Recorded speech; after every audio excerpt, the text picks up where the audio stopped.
Parashat Vayakel, Parashat HaChodesh.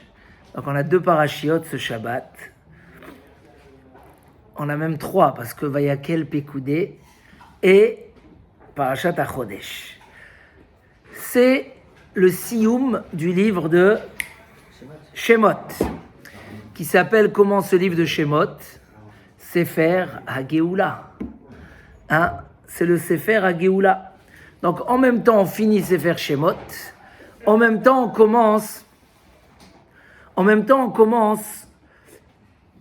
le premier mois de l'année, Chodesh Nissan, le renouvellement, Chodesh Hazel Lachem Rosh Chodashim, le moment de se renouveler. Donc, et pourquoi s'appelle Sefer HaGeoula le Sefer Shemot? Parce qu'il commence par l'exil, il finit par la Géoula, mais il finit avec beaucoup des parachiotes du Mishkan. Il y a beaucoup de parachiotes du Mishkan. Et Vayakel Pikoudé, on va tout répéter, comment ça s'est passé, détail par détail, comme il dit le Ramban, vu que le Mishkan était tellement cher aux yeux d'Hachem, il a répété plusieurs fois, il a redonné tous les détails. Donc nous, mais pourquoi c'est la Géoula, le Mishkan? Parce qu'il dit le Ramban, on n'a pas une vraie Géoula si on ne retrouve pas la présence divine chez nous et avec nous, comme c'était chez nos parents, comme c'était chez les patriarches. Donc la vraie Géoula, ce n'était pas que la sortie d'Égypte, c'était qu'ils ont pu aussi recevoir la Torah et qu'ils ont pu construire le Mishkan et retrouver la présence divine. Un homme qui se sent libre mais qui n'a pas de valeur, ce n'est pas de la liberté. Pessah, on va beaucoup parler de la liberté. Et déjà dès ce Shabbat et dimanche Rosh Chodesh, la vraie liberté, c'est si tu retrouves les valeurs, la Torah, la présence divine qui est avec toi. Donc ça, c'est le message de la fin de ce Sefer Shemot, Sefer HaGeoula. On va quand même s'attarder sur un point où on n'a pas eu trop l'occasion cette année d'en parler. C'est le point de Chacham Lev. On va beaucoup répéter ce Shabbat, et c'est important de ne pas laisser ces parachiotes du Mishkan passer sans parler de cet élément essentiel qui s'appelle Chacham Lev. C'est quoi Chacham Lev? Ubelev kol Chacham Lev natati chokhma. Akadosh Baruch Hu dit, tout ce qui était Chacham Lev, je leur ai donné la chokhma. Alors c'est qui les Chacham Lev? Beaucoup de Sfarim posent cette question et essayent de comprendre c'est qui le Chacham Lev. Et beaucoup de Mefarshim nous expliquent. Chacham Lev, c'est celui qui a soif de la sagesse. Ezeu Chacham, et dit la Mishnah, qui est un homme sage? Halomed Mikol Adam, celui qui cherche à apprendre de tout homme. C'est-à-dire quelqu'un qui cherche à chaque occasion d'apprendre. Et je vais vous dire, hier on a fini le Zman, la période d'hiver avec les Bachourim qui sont rentrés chez eux à la maison pour les fêtes. Et on a parlé un petit peu de ce sujet. Et il y avait un message très important. Mamash. Avoir soif d'apprendre chaque chose. On a réfléchi avec eux. Un homme, il écoute un cours. Comme maintenant, vous écoutez un cours. En direct ou pas en direct. Vous écoutez un cours. Vous êtes là pour passer un bon moment ou vous êtes là pour apprendre le da'at, la connaissance. Si on est là pour passer un bon moment, et je ne crois pas que c'est le cas parce que vous avez autre chose à faire, mais le Yetzer Hara, il peut rendre ça comme ça, dire tiens là, un petit moment de Torah, c'est déjà énorme. Mais le but, c'est pas ça. Le but, c'est apprendre. Le da'at, la connaissance.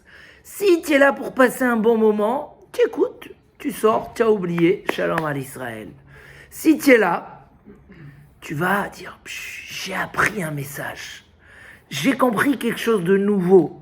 Je veux le retenir, je veux le garder. Peut-être même, on verra des fois quelqu'un qui va prendre un stylo, qui va faire un résumé. Et ça, c'est pas évident. Il y a ici un rave avec nous, et que chaque fois je suis impressionné de sa joie qu'il a quand il découvre un beau pirouche. Ah, quand je l'entends enseigner un Rav Friedlander ou un Rav Pinkus, il y a ici un chidouche extraordinaire. Un homme qui aime apprendre, qui veut la sagesse, il est impressionné du chidouche, de la nouveauté. Et ça, c'est pas évident. Des fois, on est habitué, on perd cette chose-là. On perd la flamme de dire « j'ai appris quelque chose de nouveau ». On l'a amené hier, les Rabbi Akiva, quand ils lui ont posé la question « Pourquoi tu étudies ?» alors que les Romains, ils ont décrété l'interdiction et ils ont puni grave celui qui étudie. Il leur a amené cette histoire connue du poisson, du renard qui est parti au bord de l'eau et qui a dit au poisson, vous connaissez la Gemara Brachot à la fin, il leur a dit, venez avec moi. Les poissons, ils lui ont dit, mais nous, c'est notre vie ici. Si déjà ici, on a peur des pêcheurs et on se sauve, tu vas pas nous donner une fausse solution d'aller vivre avec toi à l'extérieur. À Torah ichayenu. Une fois, j'ai entendu que ce qu'il y a de spécial dans les poissons, c'est quoi? À part les poissons, ceux qui aiment le symbole du poisson. Mais qu'est-ce qu'ils ont de spécial, les poissons? Quand il y a une goutte d'eau qui arrive, vous avez dû voir plusieurs fois, tu vois tous les poissons monter sur la surface pour attraper la goutte d'eau. Ribono shel olam. Tu as tellement d'eau autour de toi, tu baignes dans l'eau. Qu'est-ce que tu vas attraper cette goutte-là? Ils ont cette chose-là où pour eux, l'eau, c'est tellement la vie que s'il y a quelque chose de nouveau, une nouvelle goutte d'eau, ils vont aller courir la chercher. Un chacham lev, alomed mikol adam, c'est quoi?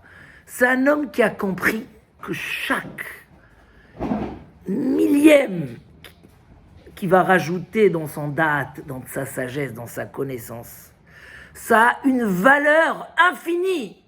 Alors il court et il dit pas ça y est, je connais assez de choses. Parce que la connaissance, c'est la richesse de l'homme.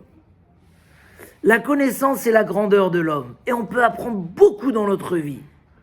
En dehors de ce que dit le Ramchal, que quand bien que la connaissance, elle est forte en nous, alors ça nous éloigne des erreurs et de la faute.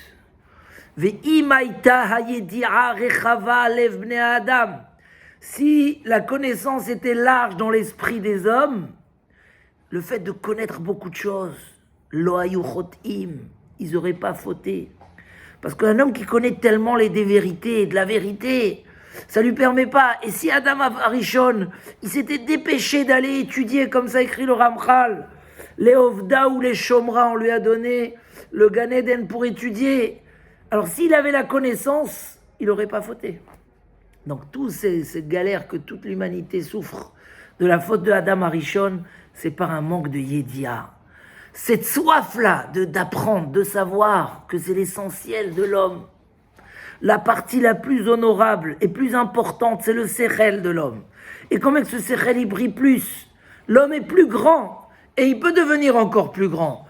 Et ça doit donner une soif. Ezeu chacham, c'est quoi un homme sage? C'est celui qui cherche à apprendre de chaque occasion. Il y a un lel chichi, il y a un chiour, il y a un machin. Je cours, j'ai envie, je désire la connaissance. Et automatiquement, quand il y a cette connaissance, je suis impressionné. Parce qu'un homme, il est emporté par quelque chose qu'il cherche, qu'il aime. Mais quand c'est juste un petit plus dans la vie, il manque la simcha du chidouche. Il manque la joie du chidouche. À quel moment tu sens que ça te donne des choses énormes, c'est quand tu sais apprécier la chose. Un jour, il dit là-bas, quelqu'un rencontre un ami à lui qui était chez son rave, et il lui dit, tu as entendu quelque chose chez notre rave que je connais pas, je suis prêt à te payer, dis-moi combien tu veux. Alors l'autre, il lui dit, un petit ridouche, très simple, une petite halakha. Il est tellement content, il dit, je te paye le double de ce que je t'ai dit. Elle dit, la Gemara, c'est ce qu'on dit, un vêtement est cher chez celui qui le porte, et à celui à qui il appartient. Ton vêtement, moi, mais toi, tu sais que ce vêtement, il est bien, il te tombe bien, il est à l'aise, etc. Un homme, il est... parce que tu apprécies ce rave, parce que tu apprécies ces paroles de sagesse. Alors, c'est pour ça que tu es emporté à voir ce pshhh, après qu'on écoute un Dvar Torah, qu'on dit pas ou Hashem. Il dit là-bas, Rabbeinu Yona, sur cette Mishnah, Ezeu Chacham, Amrou Chachmei Haumot, les sages des nations ont dit. Comme ça, il dit, Amrou Chachmei Haumot, les sages des nations ont dit, qu'un homme qui connaît pas grand-chose, mais qui a soif et qui veut apprendre, et qui cherche à apprendre, il s'appelle un Chacham. Un homme qui connaît énormément, un grand philosophe, un homme qui a fait des recherches, un homme qui a étudié énormément de Torah, mais qui n'est plus intéressé d'en apprendre, c'est un tipèche, c'est un imbécile. Rabbeinu Yona, il ramène ça au nom des sages des nations, pour dire que même là-bas, on a compris que ce que la Mishnah nous dit, avoir, c'est quoi Chacham Lev, écrit Rav Chaim Shmolowitz. Ça veut dire quoi? Hachem, il donne la sagesse aux sages. Mais si Yehav Chochmata la Chakimin, s'ils sont déjà sages, ils n'ont pas besoin qu'on leur donne de la sagesse. Non, la première sagesse, c'est celle que nous a dit Rabbeinu Yona. C'est ce désir à la sagesse. C'est que tu as compris c'est quoi le plus important chez l'homme. C'est que tu as compris les valeurs. Et vu que tu as compris ces valeurs, c'est ce qui te permet à en chercher. Celui qui cherche la sagesse, c'est un homme sage. Celui qui ne s'intéresse plus. Donc quand on dit que Dieu donne de la sagesse aux hommes sages, c'est qui les hommes sages? C'est ceux qui ont soif d'apprendre et de savoir. On sait tous qui était Rabbi Yochanan, le grand du Talmud de Jérusalem, Talmud Yerushalmi.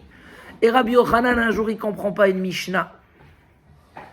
Il ne comprend pas, il y a comme un genre de contradiction entre le début de la Mishnah et la fin de la Mishnah. Rabbi Yochanan, il dit, on le trouve dans la Gemara, celui qui m'éclaircit cette Mishnah et qui peut me l'expliquer selon un avis et pas deux pour pas qu'elle soit découpée, je suis prêt à lui porter ses affaires quand il va au bain public, à la piscine. Avant, on allait se laver. Je deviens son esclave. Je suis prêt. Ribono shel olam, Rabbi Yochanan, qui connaît tout le Talmud, qui est embêté avec une Mishnah, il ne comprend pas. Et alors tu n'as pas compris. Et alors, tu ne connais pas. Tu n'as pas écouté le cours de cette semaine. Non. Pour lui, c'est tellement grave.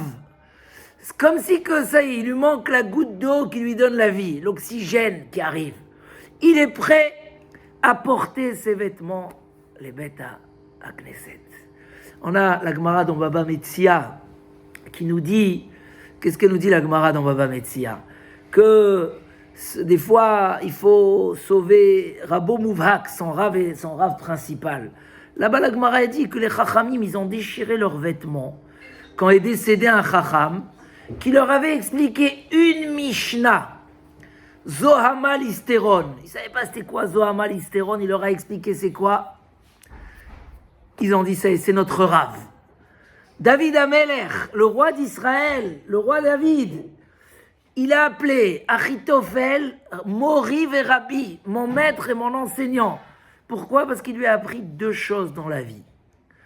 Cet homme-là, il t'a appris une chose, deux choses dans la vie. C'est ton Rav. Et alors? Non. Quelqu'un qui a soif de la sagesse, c'est lui le vrai sage. Et c'est lui qui sait apprécier ce qu'on lui apprend. Il court après ses vérités comme ce qui court après des gouttes d'eau. C'est important qu'on réfléchisse parce que on est dans une course dans la vie, tellement de choses que nous emportent, à droite, à gauche, etc. Et donc quand on arrive, et jusqu'à qu'on a l'occasion comme ça d'arriver, d'apprendre quelque chose, alors bon, voilà, comme on a dit, c'est passé un bon moment de Gdusha. Mais celui qui est Chacham, il court après le Da'at.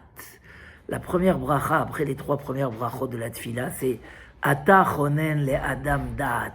Tu donnes de la sagesse aux sages. C'est la chose la plus importante. C'est ce qui va éclairer nos chemins. C'est ce qui va nous orienter dans notre vie. Et il dit le Chafetz Chaim, il ne faut pas être comme celui qui va chez un homme aisé, il lui dit s'il te plaît, prête-moi de l'argent. Il dit ok, viens chez moi au bureau demain à 11h, Bon, il vient pas. Le lendemain après-midi, il le rencontre. S'il te plaît, je t'en prie, rends-moi un service, prête-moi de l'argent. Mais je t'ai dit, viens. Pourquoi tu n'es pas venu? Il dit, ok, demain matin, 11h. Encore une fois, il ne vient pas. La troisième fois, quand il va venir demander le prêt, l'autre, il va lui dire, écoute, ça y est, tu te moques de moi. Je t'ai donné rendez-vous, tu n'es pas venu. Il dit, le Chafetz Chaim, c'est la même chose. La première des brachot où on commence à demander quelque chose, c'est quoi? C'est la chokhma, la sagesse. Comprendre. La Gemara dit, imen da'at avdala minayin, savoir distinguer entre les choses. Qu'est-ce qui est bon, qu'est-ce qui est mauvais, qu'est-ce qu'il faut faire, qu'est-ce qu'il faut faire. Je te donne, tu viens, tu demandes à Hachem. Dieu, il te dit, ok, viens au Beth Knesset, viens au Beth Midrash, étudie, je vais te donner de la sagesse. Il va pas étudier. Il vient pas. Alors, c'est pas normal. Tu n'as pas compris. On va donner un petit point supplémentaire important qu'on a relevé Shabbat dernier ici au Beth Knesset, qui est très important. C'était le Maharal Miprag, qui disait comment les Bnei Israël, ils ont fauté. Comment la première chose qu'ils ont fait après le Matan Torah, c'est la faute du veau d'or. Ça fait peur.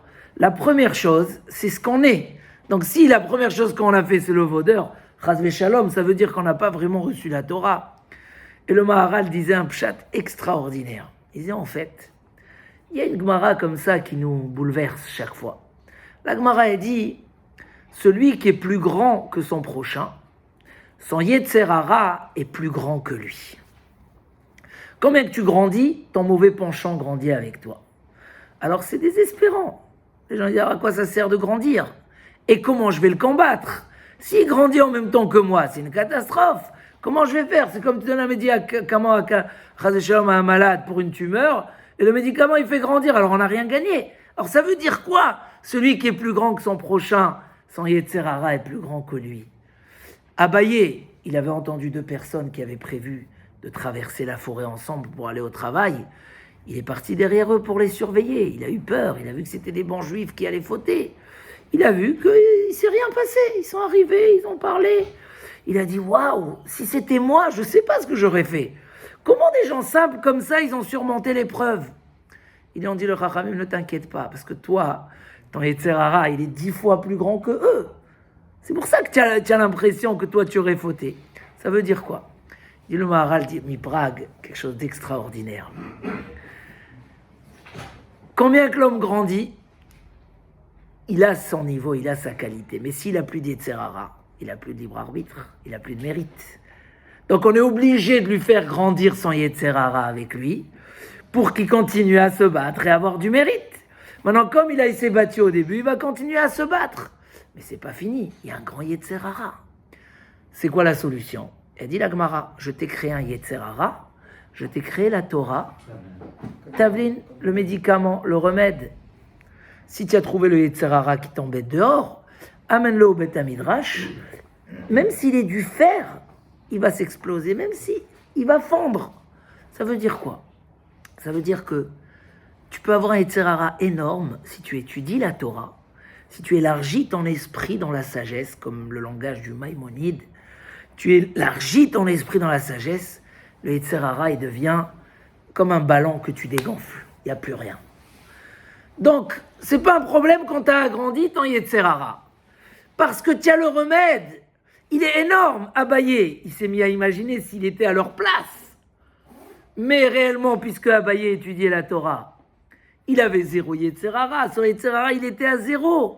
Parce que le seul médicament contre le Yetzer Hara, c'est la Torah. Alors il dit le Maharal comme ça. Les Bnei Israël, ils ont eu un Yetzer Hara qui a grandi avec eux au moment de Matan Torah. Mais ils n'avaient pas encore le remède. Parce que Moshe Rabbeinu est monté au ciel justement pour leur amener la Torah. Ils l'ont pas encore reçu. Donc il se trouvait des gens très grands avec un Yetzer Hara énorme sans remède. C'est normal qu'ils sont tombés. C'est pas parce que Chas v'Shalom c'était eux. Au contraire, eux ils étaient très très grands. Mais ils n'avaient pas le remède parce que les louchot n'étaient pas encore arrivés. C'est pour ça que Moshe il a forcé un peu sur la prise des louchot, comme ça c'est marqué dans le Yerushalmi. Il a forcé parce qu'il a dit je dois les sauver. Mais le temps qu'il est arrivé c'était trop tard. Parce qu'ils n'avaient pas encore. Mais quelqu'un qui a la Torah, quelqu'un qui va après la sagesse, quelqu'un qui cherche la chokhma, qui sache que ça lui ouvre son esprit. Après pour lui le Yetzer Hara n'a plus aucune valeur. Yosef Hatzadik, il s'est retrouvé avec le plus grand Yetzer Hara du monde. la femme de Potiphar qui lui court après tous les jours, yom yom. Et Yosef, on dit, qu'est-ce qu'il a fait? Pitpet be'itzro. Il s'est moqué de son Yetzerara. Pas il a combattu, Zilzel. Rachid dit Pitpet, c'est Zilzel, il s'est moqué de lui. Parce qu'avec la Torah qu'avait Yosef Hatzadik, Gamarnou, il dit le Messiah Yesharim, celui qui croit qu'il a un autre remède que celui de Dieu, il dit non, je vais rester un intello. Moi, quand le Yetzerara, il vient me proposer, je sais pas. Il dit, ah bah, Kadosh Baruch Hu, c'est lui qui a créé le Yetzerara. C'est lui qui sait c'est quoi sa solution. Prends un médicament autre que ce que le médecin t'a prescrit, tu verras les solutions, qu'est-ce qui va se passer. Tu verras les conséquences, une catastrophe. Akadosh Baruch Hu nous a donné un vrai remède au Yetzerara. C'est l'étude de la Torah. C'est l'apprentissage de la sagesse. Mais ce qu'on a dit tout à l'heure, avoir la soif, garder la soif. C'est une Mishnah Mefureshet dans Pirkei Avot. Yehi betra bet va'ad la chachamim. Que ta maison soit une maison de réunion des sages. Ve'eve mit abek ba'afar raglehem. Ve'eve shote batsama et divrehem. Même s'ils sont chez toi à la maison tous les jours, alors ça y est, tu es habitué avec eux. Un jour ils parlent de ci, un jour ils parlent de ça. Heve shote batsama. Garde et bois avec soif. Ne perds pas cette soif-là. Il dit là-bas, c'est comme de l'eau salée. Tu bois, tu as envie encore parce que tu as compris. Tu as fait le pshh sur le premier Dvar Torah. Donc tu as envie de faire fois pshh sur le deuxième. Parce que tu as compris ce que tu as donné. Et Rabotaï, ça a des conséquences énormes. Parce qu'on entend Baruch Hashem, tous les Shabbats, on a des cours. Voilà, tous les vendredis, on a des occasions. Aujourd'hui, on enregistre les cours pour que... Mais quand tu te réjouis d'un chidouche, il devient une partie de toi-même. Je leur ai raconté au Bachurim que j'avais un jeune à Pavé, quand j'enseignais là-bas au 3e étage, que tous les cours du vendredi, il les écrivait, il était machin. C'était quelqu'un qui venait d'une famille très loin de la Torah. Mais il avait une soif. Des fois, je venais spécialement 60 kilomètres. Pour ceux qui savaient où j'habite. Spécialement, une veille de Shavuot, je devais faire ma veillée à Shavuot.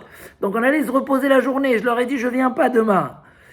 Il m'a pas laissé tranquille. Tellement il m'a fait mal. Que je suis venu. J'ai pas fait ma sieste pour la veillée. Je suis venu. Mais j'étais fier quand je suis sorti de voir quelqu'un qui a soif comme ça. Baruch Hashem, c'est quelqu'un qui est devenu un rave. Il est rave en Eretz Israël dans une Keïla. Pas celui que vous connaissez, mais à côté de Natania.